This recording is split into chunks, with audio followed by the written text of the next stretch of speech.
ظهرت الفنانة الصغيرة مايا الصعيدي مع والدها في أحدث عمل لهم بأغنية جديدة نالت إعجاب الجميع.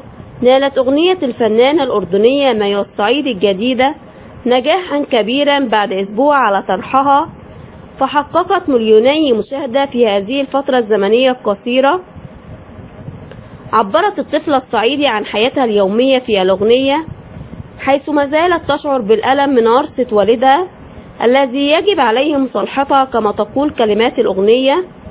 وقد شارك عمر الصعيدي والد مايا وشقيقتها لين الصعيدي في كليب أغنية لا تورثني لا تؤرث، فترجمت الألم الذي شعرت به مايا منذ سنة و6 شهور بإحساسها إلى عمل فني. ومن كلمات الأغنية: لا تورثني لا تؤرث، منك أنا زعلانة، صار لي سنة و6 شهور من قرصتك، وجعانة أنا بشاكس وبغلب ما بقدر أقعد هديانة، وفي التصوير زهقت كتير كنت ملانة ونعسانة.